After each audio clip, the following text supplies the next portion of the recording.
সবাইকে আমন্ত্রণ দুপুরের বাংলাদেশে। শুরুতেই জানিয়ে দেব শিরোনামগুলো। সাভারের বাইপাইলে ৩.৩ মাত্রার মৃদু ভূকম্পন অনুভূত। সকাল 10:36 আঘাত হানে, জানিয়েছে আবহাওয়া অফিসের ভূমিকম্প গবেষণা কেন্দ্র। ভূমিকম্পে নিহতদের গ্রামের বাড়িতে শোকাবহ পরিবেশ। লক্ষ্মীপুর কিশোরগঞ্জে 2 ছেলের সাথে সমাহিত হলেন বাবারা। হাসপাতালে চিকিৎসা চলছে আহতদের। খেয়াল ছিল না যে কিভাবে কোন জায়গায় দৌড় দিব, তো ওইভাবে যে উল্টায় পড়ে গেছে। ভূমিকম্প হয় 10:36 কি 37, তখন আমার ভাই এবং আমার বাকিদের 2জন স্পট ডেটে মারা যায়। অপরিকল্পিত শহর, যার কারণে এরকম দুর্ঘটনা প্রায়শই ঘটে থাকে। শিগগিরই ঢাকার সব ঝুঁকিপূর্ণ ভবন চিহ্নিত করে প্রয়োজনীয় ব্যবস্থা জানালেন রাজউক চেয়ারম্যান। কষাইটুলিতে রেলিং ভেঙে পড়া ভবন মালিককে নকশা দেখাতে 7 দিন সময়। আমি বলে দিলাম, আমি নিচেও বলে যাব, সবাই বাড়ি বাড়ি বলে যাব, 7 দিন পরে যদি নকশা না দেন তাহলে কিন্তু বিল্ডিংটা আমরা বন্ধ করে দেবো। ত্রয়োদশ না চতুর্দশ নির্বাচনে ফিরবে তত্ত্বাবধায়ক ব্যবস্থা, এ নিয়ে আইনজীবীদের মধ্যে মতভেদ। সংসদে 2/3 সংখ্যাগরিষ্ঠতায় পাল্টে যেতে পারে অনেক কিছু। অ্যাপিল ডিভিশন এই কথা বলেননি যে আগামী সংসদ নির্বাচন যেটাতে হবে সেটাতে এই বিধান কার্যকরী হবে না, এই কথা তো বলেননি। 2 ক পরিচ্ছেদ যেটি সংবিধানে তত্ত্বাবধায়ক সরকারের ব্যবস্থাপনার জন্য ছিল, সেটা পুনরুজ্জীবিত হবে। বিষয়টি কার্যকর হবে চতুর্দশ সংসদ নির্বাচন যখন হবে। 3 দিনের সফরে ঢাকায় ভুটানের প্রধানমন্ত্রী শেরিং তোবগে স্বাগত জানালেন প্রধান উপদেষ্টা। জাতীয় স্মৃতিসৌধে শ্রদ্ধা নিবেদন।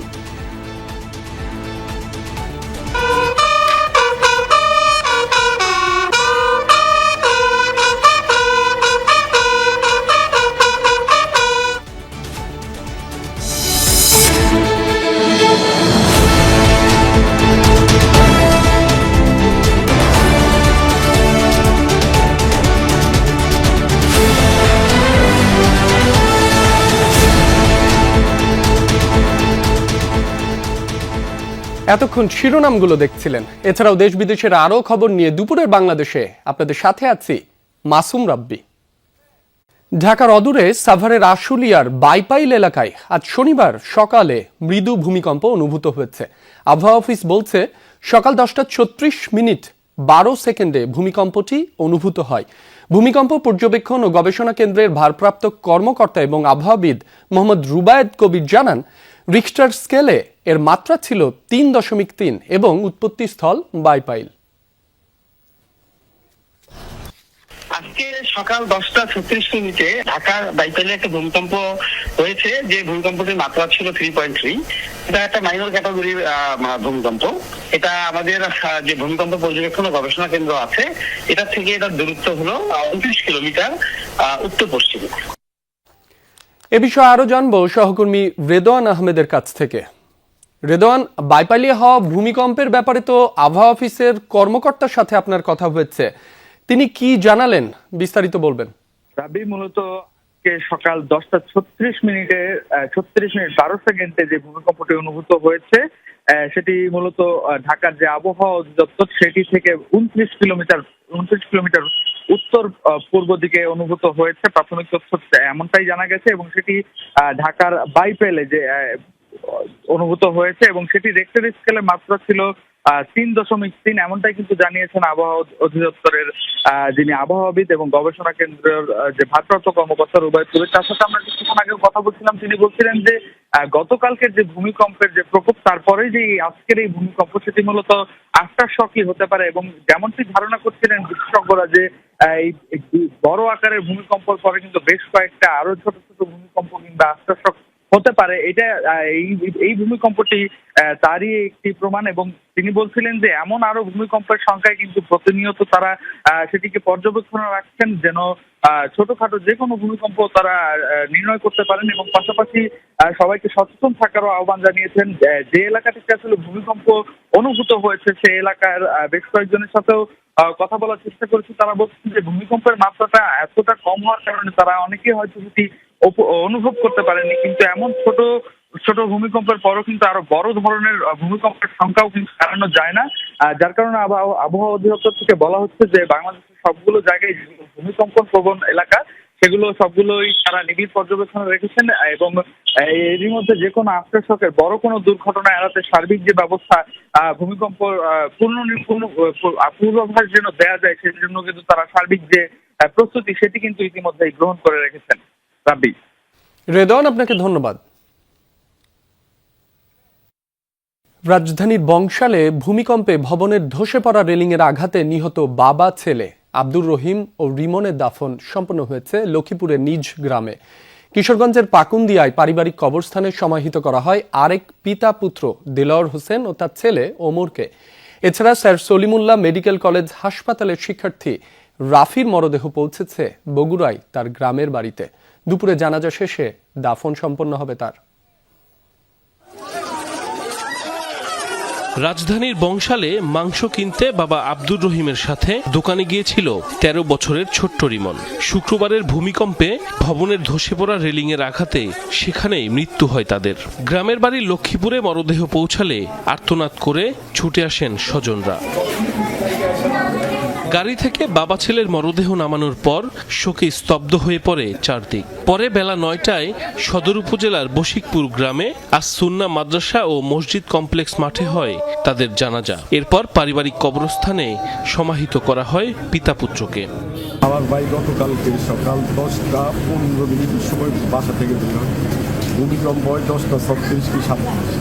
তখন আমার ভাই এবং আমার বাতিজা দুইজন স্পট ডেটে মারা যায়। তো গতকালকে যে ঘটনাটি ঘটছে এটা অত্যন্ত মর্মান্তিক ঘটনা। আমরা আশা করব ভবিষ্যতে যাতে এই ধরনের ঘটনা না ঘটে। ভূমিকম্পের সময় নরসিংদী পলাশের গাবতলী এলাকায় পরিবারের সাথেই ছিলেন দেলোয়ার হোসেন। এ সময় একতলা ভবনের সিলিং ধসে গুরুতর আহত হন দেলোয়ার ও ছেলে ওমর। পরে উদ্ধার করে ঢাকা মেডিকেলে নেওয়া হলে চিকিৎসাধীন অবস্থায় মৃত্যু হয় তাদের। এরপর নরসিংদীতে প্রথম নামাজে জানাজা হয় বাবা ছেলের। পরবর্তীতে কিশোরগঞ্জের পাকুন্দিয়ায় দ্বিতীয় নামাজে জানাজা শেষে পারিবারিক কবরস্থানে দাফন করা হয় দেলোয়ার হোসেন ও তার ছেলে ওমরকে। মরহুম দেলোয়ার হোসেন উজ্জ্বল আমাদের ইএমসি জুট মিলের একজন কর্মচারী ছিলেন। অত্যন্ত সদালাপী, সৎ এবং ভালো মানুষ ছিলেন। এদিকে ভূমিকম্পে নিহত স্যার সলিমুল্লাহ মেডিকেল কলেজের দ্বিতীয় বর্ষের শিক্ষার্থী রাফির মরদেহ নেওয়া হয়েছে বগুড়ায় নিজ গ্রামের বাড়িতে। দুপুরে নামাজে জানাজা শেষে পারিবারিক কবরস্থানে তাকে দাফন করা হবে। সাইফ আহমেদ, যমুনা নিউজ। দর্শক, এই মুহূর্তে রাজধানীর কষাইটুলি আছেন সহকর্মী রাব্বি সিদ্দিকী। সরাসরি যুক্ত হচ্ছি তার সাথে। রাব্বি, আপনি বর্তমানে যে স্থানে রয়েছেন সেখানের সার্বিক পরিস্থিতি জানাবেন। ঝুঁকিপূর্ণ ভবন নিয়ে কি বলছেন পুরান ঢাকার বাসিন্দারা, সে বিষয়েও জানতে চাই। পুরান ঢাকার বাসিন্দারা আসলে এই ঝুঁকিপূর্ণ ভবনে বসবাস করতে অনেকটা অভ্যস্ত হয়ে উঠেছে। তারা খুব সহসা এর পরিবর্তন যে দরকার এবং এই বিষয়ে আসলে মানে মিশ্র প্রতিক্রিয়া, নানান ধরনের কথাবার্তা এসেছে। কেউ বলছেন যে তাদের বাপদাদার ভিটে তারা যেভাবে থেকে এসেছেন আসলে এ থেকে আর মানে অন্যভাবে থাকার সুযোগ নেই। খুব কম জায়গায় প্রত্যেকটা বাড়ি এবং সে কারণেই আসলে ঝুঁকিটা। যদিও রাজুক থেকে বলা হয়েছে যে এইখানকার অধিকাংশ বাড়ি ঘর যেভাবে তৈরি করা হয়েছে তা বসবাসের পুরোপুরি অনুপযোগী এবং সেই সাথে আগুন, ভূমিকম্প বা যে কোনো দুর্যোগে এই ভবনগুলো, বাড়িগুলো কিন্তু ঝুঁকিতে আছে। তারপরও কিন্তু আসলে এগুলো নিয়ে খুব একটা পাত্তা দেওয়া বা গুরুত্ব দিচ্ছে না এখানকার মানুষজন। কেউ কেউ বলছেন তারা এইভাবে উদ্বিগ্নতার মধ্য দিয়ে, আতঙ্কের মধ্যেই তারা থাকছেন, অনেকটা অভ্যস্ত হয়ে গেছেন এভাবে থাকতে থাকতে। আমি সকাল থেকে এইখানকার বেশ কয়েকটি ভবন যেগুলো হেলে পড়েছে সেগুলো দেখানোর চেষ্টা করেছি। এখানকার যারা বাসিন্দা, যারা এখানে বসবাস করেন তাদের সাথে কথা বলার চেষ্টা করেছি। সবার একটা বক্তব্য যে সরকার যদি আন্তরিকভাবে চায় তারাও তাদের জায়গা থেকে সহযোগিতা করবে এবং সেই কথা কিন্তু তারা বলছেন যে তারা সহযোগিতার হাত বাড়িয়ে দেবেন। এখন দেখার বিষয় যে আসলে সরকারের পরিকল্পনাটা কি, সরকার কিভাবে এইখানকার ভবনগুলো ঝুঁকিমুক্ত করবে, সেটি আসলে পরিকল্পনাটা কি সেটি দেখার পরে আসলে পরবর্তী প্রক্রিয়াগুলো শুরু হবে। যদিও রাজুক চেয়ারম্যান কিন্তু বলেছেন যে তারা তালিকার কাজটি শুরু করে দিয়েছেন এবং তালিকা করে ভবন মালিকের সাথে বসে কিভাবে এই ভবনগুলো যতটা সম্ভব নিরাপদ করা যায় সে কাজটি তারা শুরু করেছেন। রাব্বি, আপনাকে ধন্যবাদ। এদিকে ভূমিকম্পে আহত শতাধিক ব্যক্তি চিকিৎসা নিয়েছেন রাজধানীর পঙ্গু হাসপাতালে। সেখানে বর্তমানে ভর্তি আছেন 23 জন। পঙ্গু হাসপাতাল কর্তৃপক্ষ জানায়, শুক্রবার বিকাল পর্যন্ত ভূমিকম্পে আহত 90 জনকে চিকিৎসা দেয়া হলেও সন্ধ্যা নাগাদ সেই সংখ্যা 100 ছাড়িয়ে যায়। আহতদের মধ্যে অনেকের হাত পা ভেঙে গেছে, কারো কারো আঘাত আরও গুরুতর। বর্তমানে আহতদের চিকিৎসায় জরুরি মেডিকেল টিম কাজ করছে। শুক্রবার সকালে শক্তিশালী ভূমিকম্পে কেঁপে ওঠে রাজধানী সহ দেশের বিভিন্ন স্থান। রিক্টার স্কেলে যার মাত্রা ছিল 5.7। ভূমিকম্পে রাজধানীর বিভিন্ন জায়গায় আতঙ্কে হুড়োহুড়ি করে নামতে গিয়ে আহত হন অনেকে। ঢাকা বিশ্ববিদ্যালয়ের শিক্ষার্থী সহ আহতরা ঢাকা মেডিকেল ও পঙ্গু হাসপাতালে চিকিৎসা নেন।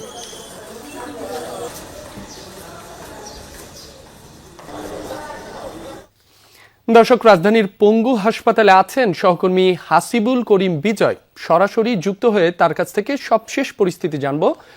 বিজয়, পঙ্গু হাসপাতালে আহত যে 25 জন চিকিৎসা নিচ্ছেন তাদের সর্বশেষ অবস্থা সম্পর্কে কি জানালেন চিকিৎসকরা? রাব্বি, কিছুক্ষণ আগে আমার অর্থোপেডিক হাসপাতালের যে পরিচালক রয়েছে তার সাথে কথা হয়েছে।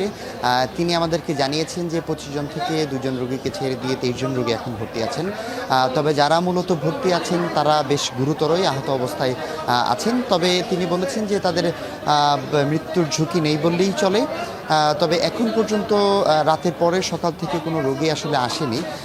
আমি যদি একটু জানিয়ে রাখতে চাই যে সরকারের পক্ষ থেকেও তাদেরকে নির্দেশনা দেওয়া হয়েছে, জানি ভূমিকম্পে আহত যত রোগী আছে তাদের কোনো ধরনের কোনো চিকিৎসার ঘাটতি না হয়, তারা যেন খুব স্বাভাবিকভাবেই তারা চিকিৎসা যেন পায়। এবং পাশাপাশি যদি বলতে চাই যে এখন পর্যন্ত বেশিরভাগ রোগী যারা এসেছেন তাদের সবাইকে কিন্তু প্রাথমিক চিকিৎসা দিয়েই আপনার ছেড়ে দেওয়া হয়েছে।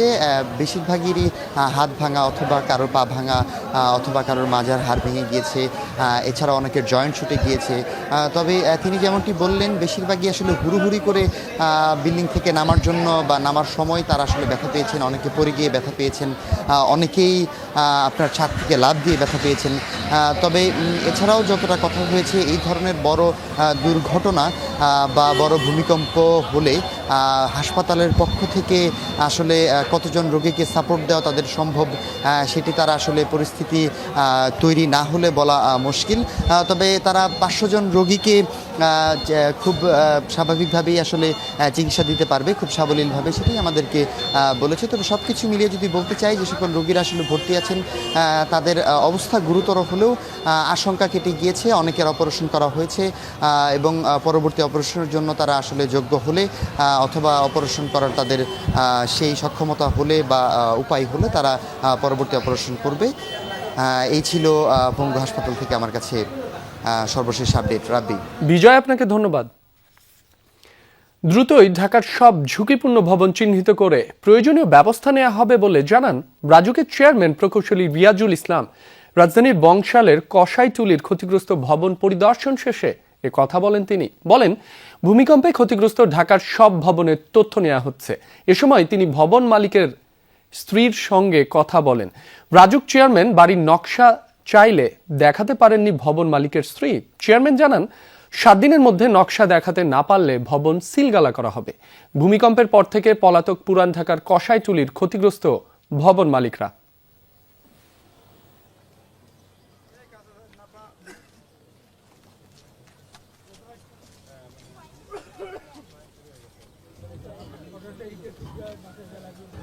এই সাত ভাই ভেতরে এই একই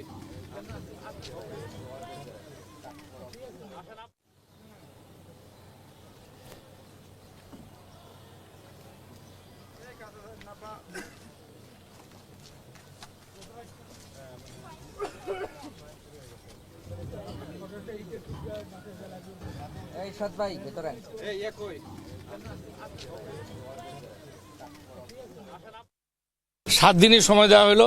আপনি এই 7 দিনের মধ্যে ব্যাংক থেকে এটা কালেক্ট করবেন, করে এটা আমার অফিসাররা আসবে, আপনি ফোন নাম্বার রাখো, ফোন নাম্বার নেন, আপনি দিবেন। আর না হলে আমি বলে দিলাম, আমি নিচেও বলে যাব, সবাই বাড়ি বাড়ি বলে যাব, 7 দিন পরে যদি নকশা না দেন তাহলে কিন্তু বিল্ডিংটা আমরা বন্ধ করে দেবো। দর্শক, ভূমিকম্পে বংশালে রেলিং ভেঙে নিহত স্যার সলিমুল্লাহ মেডিকেল কলেজের 2য় বর্ষের শিক্ষার্থী রাফির মরদেহ জানাজা শেষে নিজ গ্রামে দাফন করা হবে। এরই মধ্যে আপনাদের সেই তথ্য জানিয়েছি।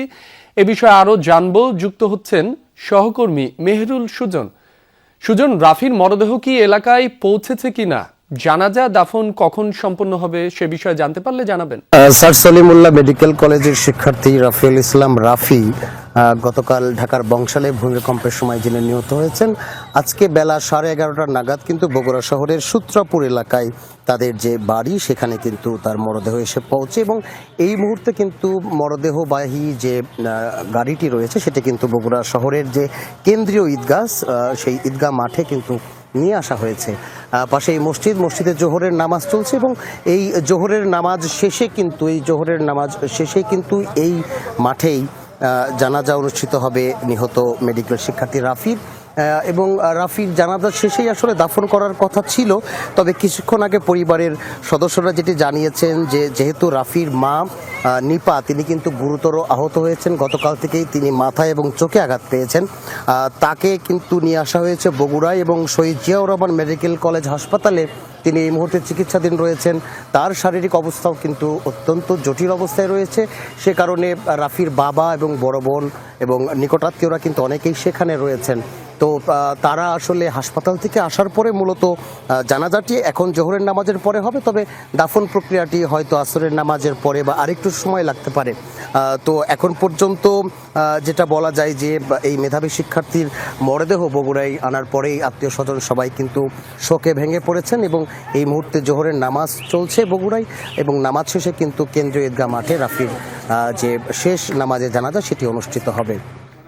সুজন, আপনাকে ধন্যবাদ।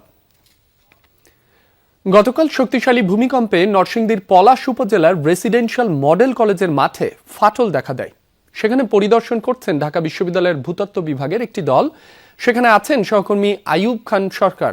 সরাসরি যুক্ত হচ্ছি তার সাথে। আইয়ুব, কলেজ মাঠ পরিদর্শন শেষে কি বললেন গবেষকরা, বিস্তারিত জানাবেন।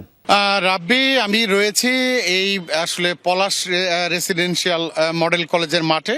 তো এখানে আসলে ঢাকা বিশ্ববিদ্যালয় থেকে আপনার শিক্ষক, গবেষক, শিক্ষার্থীরা এখানে এসেছেন, তারা গবেষণা করছেন। আপনাকে যদি একটু দেখাতে চাই যে এখানে আসলে তারা যে শিক্ষার্থীরা এসেছেন এবং এই ফাটল নিয়ে যে আসলে তারা এখান থেকে স্যাম্পল কালেকশন করছেন, তাদের সাথে কথা বলেছিলাম যে আসলে এই যে পর্যালোচনা আসলে এটা কিভাবে আমরা বুঝতে পারবো যে এটা আসলে ভূমিকম্প থেকেই এই কম্পন এই ফাটলের দেখা দিয়েছে কিনা। তো তারা যেটা আমাকে বলেছেন যে তারা এখান থেকে স্যাম্পল কালেকশন করছেন, প্রয়োজনীয় তথ্য উপাত্ত সংগ্রহ করে তারা নিয়ে যাবেন এবং সেখানে নিয়ে যাওয়ার পর তারা পরীক্ষা করবেন এবং তারা এটার বিষয়ে বিস্তারিত বলতে পারবেন। পাশাপাশি হচ্ছে কিন্তু যে আপনাকে জানিয়ে রাখি রাব্বি, পলাশ রেসিডেন্সিয়াল মডেল কলেজ থেকে কিন্তু আপনি এই এখানকার যে যারা রয়েছেন তারা আমাকে জানিয়েছেন যে এখানে কিন্তু কলেজের একটি ভবনের একটি দেয়ালও কিন্তু এখানে ফাটল দিয়েছে। আর পাশাপাশি হচ্ছে যে এই তারা আরো বিশ্লেষণ করছেন যে আসলে এই একটা ডেইরি ফার্মে, আপনি জানেন যে গতকালকে একটা ডেইরি ফার্মেও কিন্তু মাঠের অংশটুকুতে ফাটল দিয়েছে এবং তারা দুটো বিষয়ই কিন্তু তারা এখানে পর্যবেক্ষণ করেছেন এবং তাদের প্রয়োজনীয় উপাত্ত তারা এখান থেকে সংগ্রহ করেছেন। আর সংগ্রহের পর আসলে তারা এগুলো তাদের গবেষণাগারে তারা নিয়ে যাবেন এবং পর্যালোচনা করে বিস্তারিত জানাবেন। রাব্বি। আইয়ুব, আপনাকে ধন্যবাদ। উচ্চ আদালতের রায়ে সংবিধানে ফিরল তত্ত্বাবধায়ক ব্যবস্থা, কিন্তু এটি কার্যকর হবে কিভাবে?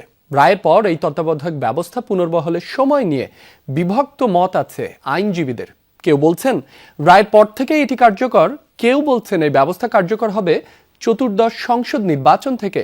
জুলাই সনদ ইস্যুতে গণভোট, সংবিধান সংস্কার সহ নানা ইস্যুতে এই রায় পরবর্তী সংসদে প্রভাব ফেলবে বলেও মত দিয়েছেন কোনো কোনো আইনজীবী। তবে সংসদের 2/3 সংখ্যাগরিষ্ঠতা ওলট পালট করে দিতে পারে অনেক কিছুই, বলছেন আইনজীবীরা। রিয়াজ রায়হানের রিপোর্ট। সংসদীয় গণতন্ত্রে ফেরার পর সরকার পরিবর্তনের পদ্ধতি হিসেবে সংবিধানে অন্তর্ভুক্ত হয় নির্দলীয় তত্ত্বাবধায়ক ব্যবস্থা। 3 নির্বাচন অনুষ্ঠানের পর আবারও আইনি পন্থায় বাতিল হয় এই পদ্ধতি। ফলে পরের 3টি নির্বাচন হয় দলীয় সরকারের অধীনে, যার সঙ্গী নানা বিতর্ক। বাতিল হওয়ার প্রায় 2 যুগ পর আদালতের রায়ে সংবিধানে পুনর্বহাল হলো তত্ত্বাবধায়ক সরকার ব্যবস্থা। প্রশ্ন হচ্ছে, এর বাস্তবায়ন কিভাবে এবং কবে থেকে? আপনি শুধু এই কথা বলেননি যে এটা কোন সংসদ নির্বাচনের জন্য এটা কার্যকরী হবেন, বলেছেন ইমিডিয়েট প্রসপেক্টিভলি এটাকে অপারেশন দেওয়া হবে। প্রসপেক্টিভলি অপারেশন মানে হচ্ছে আজকের থেকে। সুতরাং অ্যাপিলেট ডিভিশন এই কথা বলেননি যে আগামী সংসদ নির্বাচন যেটাতে হবে সেটাতে এই বিধান কার্যকরী হবে না, এই কথা তো বলেননি। 2 ক পরিচ্ছেদ যেটি সংবিধানে তত্ত্বাবধায়ক সরকারের ব্যবস্থাপনার জন্য ছিল সেটা পুনরুজ্জীবিত হবে এবং একই সঙ্গে আপনার এই বিষয়টি কার্যকর হবে 14th সংসদ নির্বাচন যখন হবে। ত্রয়োদশ সংসদ নির্বাচন এই ব্যবস্থায় হতে পারে কি না, এমন প্রশ্নের জবাবে এই 2 জ্যেষ্ঠ আইনজীবীর একজন বলছেন, রায়ের পর চাইলেই এই পদ্ধতি কার্যকর করা সম্ভব। অপরজন মনে করেন, সাংবিধানিক সংকট এড়াতেই 14th নির্বাচন থেকে এটি কার্যকর, নিরাপদ। আদালত যদি কোনো রায় দেন সাংবিধানিক বিষয়ে, সেটা ইমপ্লিমেন্টেশনের জন্য বা সেটা সংবিধানে যুক্ত হওয়ার জন্য পার্লামেন্টে একটা রেটিফিকেশনের দরকার হয়। এ যাবৎকাল আমরা এইরকম কাস্টমসি বা এরকম প্রসিডিওরই দেখেছি। যে উপদেষ্টা মণ্ডলী আছে সেটাকেই যে তত্ত্বাবধায়ক সিস্টেমের যে বিধান আছে 58B-C-D, এই বিধানকে রূপান্তরিত করা যায়। যারা আছেন তাদেরকে দিয়েই এটাকে কন্টিনিউ করা যেতে পারে এবং তবে 10 জনের নামিয়ে নিতে হবে উপদেষ্টাদের সংখ্যা। এবারের নির্বাচনের সঙ্গে যুক্ত হয়েছে জুলাই সনদ ইস্যুতে গণভোট, সংবিধান সংস্কারের মতো গুরুত্বপূর্ণ ইস্যু। তাই সংসদ গঠনের পর কেমন প্রভাব ফেলবে তত্ত্বাবধায়ক ইস্যুতে আদালতের এই রায়? যেহেতু সংবিধানই হচ্ছে বাংলাদেশের সুপ্রিম ল, সর্বোচ্চ আইন, সেক্ষেত্রে জুলাই সনদ বা অন্য কোনো আইন সংবিধানের কোনো বিধানকে ওভাররাইড করবে না। ফলে যে আইনই থাকুক বা যে সনদই থাকুক, সেটা যদি কন্ট্রাডিক্টরি হয় বর্তমান কনস্টিটিউশনে যেভাবে সন্নিবেশিত হয়েছে, সেক্ষেত্রে সেই বিধানকে কোনোভাবে ক্ষুণ্ণ করছে না। এইখানে এই গণভোটের আউটকাম নিয়ে যে আপনার একটা র্যাটিফিকেশন হবে বা আপনার যেটাকে বলতে পারি আমরা যে একটা পর্যালোচনা হবে এবং সিদ্ধান্ত হবে, সেটা অনেক গুরুত্বপূর্ণ হবে। আইনজীবীরা বলছেন, 1996 সালে রাজনৈতিক দলগুলোর মতৈক্যের মধ্য দিয়ে সংবিধানে যুক্ত করা হয় তত্ত্বাবধায়ক সরকার ব্যবস্থা। অথচ এই রাজনৈতিক দলগুলোই 2/3 সংখ্যাগরিষ্ঠতা নিয়ে যখন সংসদে গিয়েছেন, তখন আদালতকে ব্যবহার করে এই ব্যবস্থাটি বাতিল করে দেওয়া হয়। তাই আইনজীবীরা বলছেন, আবারও এই তত্ত্বাবধায়ক সরকার ব্যবস্থার ভবিষ্যৎ নির্ভর করবে যদি কোনো দল বা জোট 2/3 সংখ্যাগরিষ্ঠতা নিয়ে সংসদে যান, তাদের মনোভাবের উপর। রিয়াজ রায়হান, যমুনা নিউজ, ঢাকা। ভুটানের প্রধানমন্ত্রী শেরিং তোবগে 3 দিনের রাষ্ট্রীয় সফরে ঢাকায় পৌঁছেছেন। সকাল 8টার দিকে হজরত শাহজালাল আন্তর্জাতিক বিমানবন্দরে অবতরণ করেন তিনি। সেখানে অন্তর্বর্তী সরকার প্রধান ডক্টর মোহাম্মদ ইউনুস তাকে অভ্যর্থনা জানান। দেয়া হয় লাল গালিচার সংবর্ধনা। বিমানবন্দরের ভিআইপি লাউঞ্জে 2 নেতা সংক্ষিপ্ত বৈঠক করেন। সেখানে প্রধানমন্ত্রী তোবগে শুক্রবারের ভূমিকম্পে সৃষ্ট ক্ষয়ক্ষতি এবং প্রাণহানির বিষয়ে জানতে চান এবং নিহতদের পরিবারের প্রতি সমবেদনা জানান। বৈঠকের পর প্রধানমন্ত্রী তোবগেকে মঞ্চে নিয়ে যাওয়া হয় এবং 19 বার তোপধ্বনি এবং গার্ড অফ অনার প্রদান করা হয়। এরপর ভুটানের প্রধানমন্ত্রী সাভারে জাতীয় স্মৃতিসৌধে শহীদদের প্রতি শ্রদ্ধা জানান। পরে তিনি স্মৃতিসৌধ প্রাঙ্গণে একটি গাছ রোপণ করেন। বিকেলে ভুটানের প্রধানমন্ত্রীর সঙ্গে বৈঠক করবেন বাংলাদেশের পররাষ্ট্র উপদেষ্টা ও বাণিজ্য উপদেষ্টা। পরে বিকাল 3টায় প্রধান উপদেষ্টার কার্যালয়ে ডক্টর মোহাম্মদ ইউনুসের সঙ্গে একান্ত বৈঠক করার কথা রয়েছে তার। সন্ধ্যায় ভুটানের প্রধানমন্ত্রীর সম্মানে সরকারি নৈশভোজের আয়োজন করা হয়েছে। শেখ হাসিনা বিরোধী শেষ 10 বছরের আন্দোলনে জামায়াত দৃশ্যমান কোনো কাজ করেনি বলে অভিযোগ তুলেছেন বিএনপি মহাসচিব মির্জা ফখরুল ইসলাম আলমগীর। বলেছেন, বেহেশতের টিকিট বিক্রির নামে মানুষকে বোকা বানাচ্ছে ধর্মভিত্তিক দলটি। সকালে রাজধানীর ডিপ্লোমা ইঞ্জিনিয়ার্স ইনস্টিটিউটে ইসলামিক ফাউন্ডেশন কেয়ারটেকার কল্যাণ পরিষদ আয়োজিত আলোচনা সভায় যোগ দেন মির্জা ফখরুল। তিনি বলেন, ধর্মকে রাজনীতির কাজে ব্যবহার করা ইসলাম সমর্থন করে না। একটি রাজনৈতিক দল পিয়ার নিয়ে এতদিন চিৎকার করলেও এখন সুর নরম করে নির্বাচনের জন্য দৌড়ঝাঁপ শুরু করেছে, অথচ মানুষকে বোকা বানানোর শিক্ষা ইসলামের নেই। জিয়াউর রহমান জামায়াতকে রাজনীতি করার সুযোগ করে দিয়েছিল। এ কথা স্মরণ করিয়ে দিয়ে বিএনপি মহাসচিব বলেন, পিয়ারের মতো গণভোটও সাধারণ মানুষ বুঝতে পারছে না, বুঝতে পারবেও না।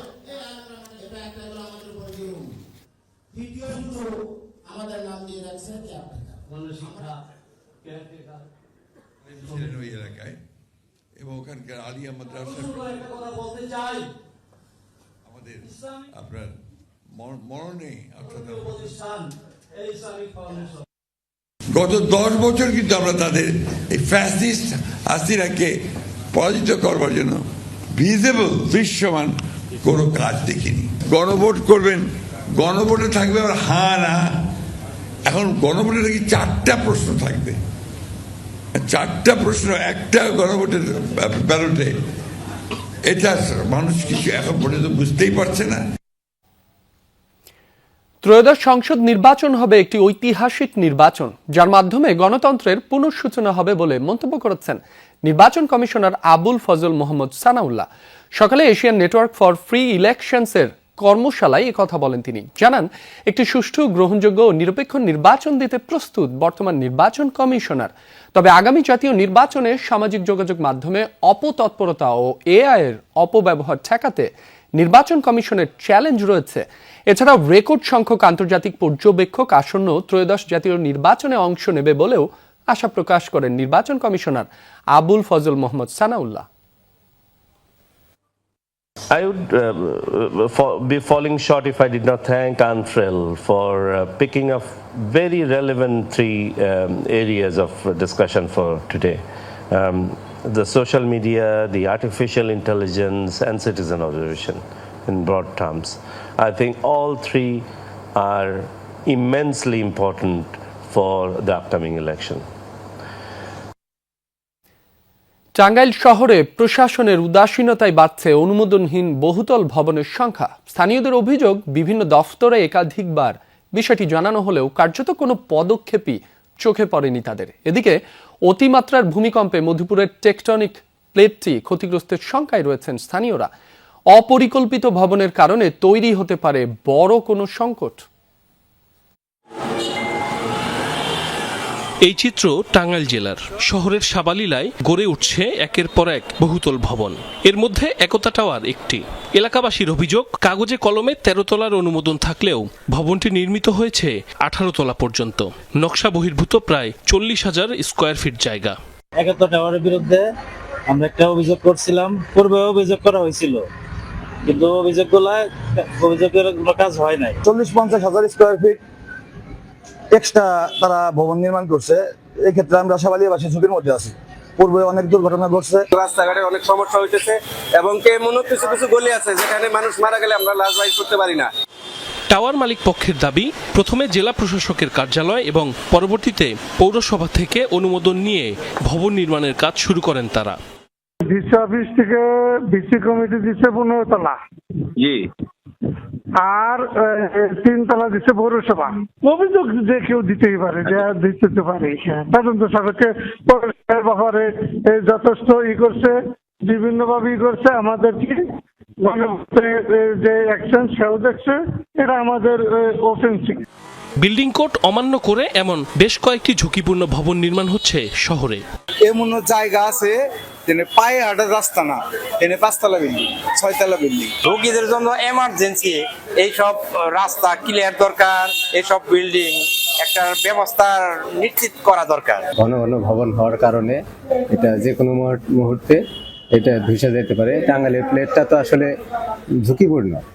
টাঙ্গাইল পৌরসভা ও গণপূর্তের দাবি, নকশা বহির্ভূত ভবন নির্মাণের অভিযোগ পেলে নেওয়া হচ্ছে প্রয়োজনীয় ব্যবস্থা। ইতিপূর্বে আমাদের পরিপত্র ছিল না, বর্তমানে আমাদের একটা 26/2025 একটা পরিপত্র আসছে। সেই পরিপত্র অনুযায়ী আমাদের 15 সদস্য কমিটি আছে। কমিটি সিদ্ধান্ত নিবে, সিদ্ধান্ত রেখে আমরা 10 তলা পর্যন্ত সরাসরি অনুমোদন দিতে পারবো। অনুমোদন না হওয়ার পরেও টাঙ্গাইল শহরে দেখা যাচ্ছে বিভিন্ন জায়গায় এখনো হাই রাইজ কাজ চলতেছে। যদি মনে হয় যে বা আমরা দেখতে পাই যেখানে অননুমোদিতভাবে নির্মিত হচ্ছে, তাহলে আমরা সেইভাবে কমিটি এবং আমরা প্রয়োজনীয় ব্যবস্থা গ্রহণ করব। মাওলানা ভাসানী বিজ্ঞান ও প্রযুক্তি বিশ্ববিদ্যালয়ের এই গবেষক বলছেন, অপরিকল্পিত নগরায়নের কারণে ঝুঁকি বাড়ছে। সঠিক পরিকল্পনা না করলে বড় দুর্যোগের মুখোমুখি হতে হবে নগরবাসীকে।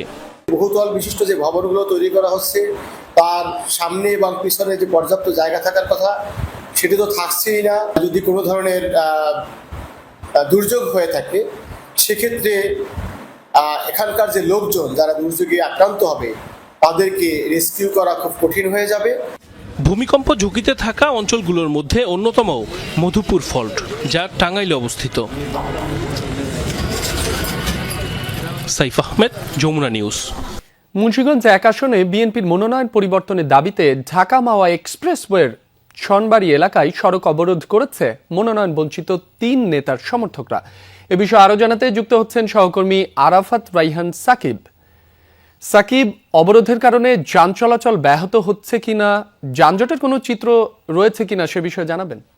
মাসুম, দেখুন আসলে মুন্সিগঞ্জ 1 আসনে বিএনপির মনোনয়ন কেন্দ্র করে কিন্তু তৃণমূলের মাঝে বেশ একটি বৈরিতার যে লক্ষণ সেটি কিন্তু দিন দিন আরো বেশি স্পষ্ট হচ্ছে এবং আজকে দ্বিতীয় দফায় কিন্তু আসলে সড়ক অবরোধের একটি চিত্র আমরা দেখেছি। এখন এই মুহূর্তে আসলে সনবাড়ি এলাকায় নেতাকর্মীরা অবস্থান নিয়েছে, যেখানে আমরা দেখতে পাচ্ছি যে কেন্দ্রীয় বিএনপির যিনি স্বেচ্ছাসেবক বিষয়ক সম্পাদক হয়েছিলেন আমির শরফত আলী শপু এবং সাবেক উপজেলা চেয়ারম্যান এবং উপজেলা বিএনপির সভাপতি মমিন আলী তার সমর্থকদের নিয়ে কিন্তু আসলে দেখা যাচ্ছে যে এখানে অবস্থান নিয়েছে।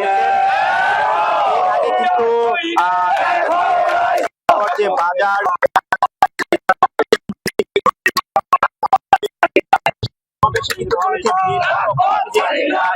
মনোনয়ন দেওয়া হয়েছে শেখ মোহাম্মদ আব্দুল্লাহকে, আসলে আরো বেশি মনোনয়ন দেওয়া হয় এবং দীর্ঘদিন ধরে নেতা কর্মীরা হামলার মধ্যে রয়েছে। সেই জায়গা থেকে আসলে যারা বেশি আসলে মনোনয়নের দাবি কিন্তু তারা তুলছে। আগে আমরা দেখেছিলাম ঢাকা মাওয়া নেতা কর্মীরা উঠে গিয়েছিল, আসলে নেতা কর্মী এবং দেখা যাচ্ছে যে এই অবরোধ অনেকটা নির্দিষ্ট করা গেছে, যে কারণে নেতা কর্মীদের এখানে সমাবেশ থাকলেও কোনো সাকিব, আপনার মাধ্যমে জানছিলাম মুন্সিগঞ্জ 1 আসনে নেতাকর্মীদের বিক্ষোভের খবরাখবর। আপনাকে অনেক ধন্যবাদ। বিচার বিভাগ ব্যর্থ হলে রাষ্ট্র ও গণতন্ত্র ব্যর্থ হয়ে যাবে বলে মন্তব্য করেছেন প্রধান বিচারপতি সৈয়দ রেফাত আহমেদ। সকালে রাজধানীর একটি হোটেলে সেন্টার ফর গভর্নেন্স স্টাডিজের উদ্যোগে আয়োজিত বে অফ বেঙ্গল কনভারসেশনে লিখিত বক্তব্যে এ কথা বলেন তিনি।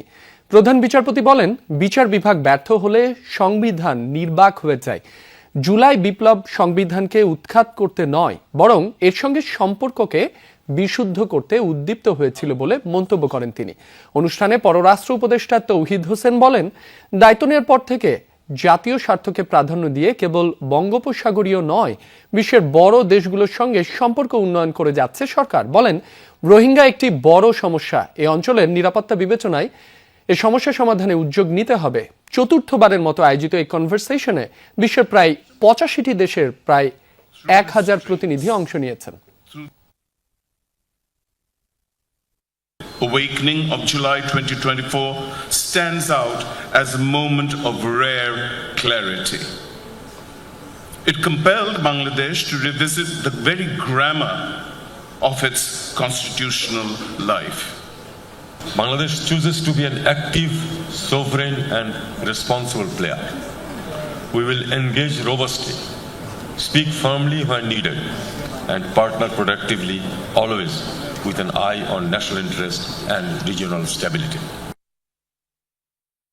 পরস্পরকে ফ্যাসিস্ট আর কমিউনিস্ট বলে ডাকেন তারা। রাজনৈতিক মতাদর্শেও যোজন যোজন ফারাক। তবে হোয়াইট হাউসে মার্কিন প্রেসিডেন্ট ডোনাল্ড ট্রাম্প এবং নিউ ইয়র্কের মেয়র জোহরান মামদানির বহুল আলোচিত বৈঠক শেষ হলো অত্যন্ত সৌহার্দ্যপূর্ণ পরিবেশে। ওভাল অফিসে সংবাদ সম্মেলনে দুজনই প্রশংসায় ভাসালেন দুজনকে। নিউ ইয়র্কের উন্নয়নের স্বার্থে একসাথে কাজ করার অঙ্গীকারও করেন। তবে ট্রাম্পের পাশে দাঁড়িয়ে ইসরায়েলের গণহত্যায় যুক্তরাষ্ট্রের অর্থায়নের সমালোচনা করেন মামদানি। দুজন দুই রাজনৈতিক মতাদর্শের। নিউ ইয়র্কের মেয়র নির্বাচনের আগে পরস্পরের দিকে কাদা ছোড়াছুড়ির বহু নজির রয়েছে। অভিবাসন থেকে অর্থনৈতিক নীতি সব ইস্যুতে জড়িয়েছেন বিবাদে। তবে শুক্রবার হোয়াইট হাউসে উষ্ণ অভ্যর্থনায় পেয়েছেন নিউ ইয়র্কের নবনির্বাচিত মেয়র জহরান মামদানি।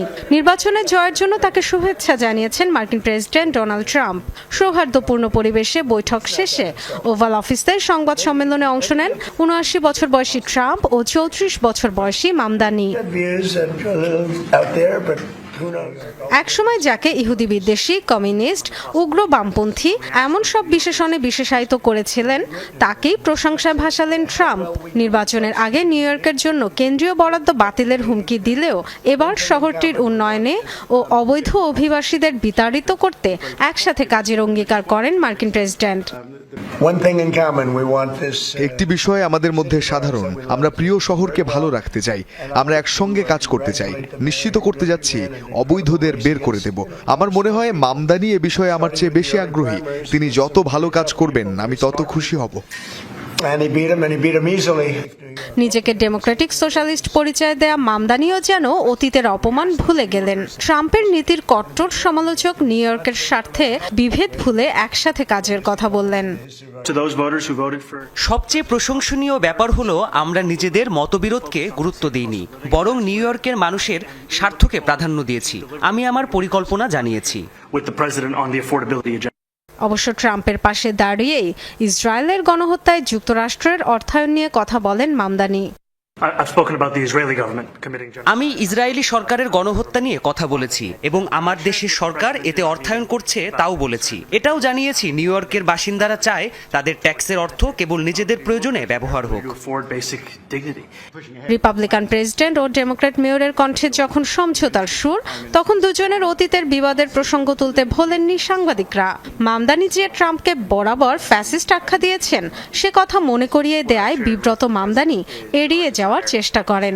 তখন ট্রাম্পই হালকা করেন বিষয়টি। মজার ছলে বলেন, চাইলে এখনো তাকে ফ্যাসিস্ট বলতে পারেন মামদানি, তিনি কিছুই মনে করবেন না। ডরোথি দাস্ট্রিন, যমুনা নিউজ।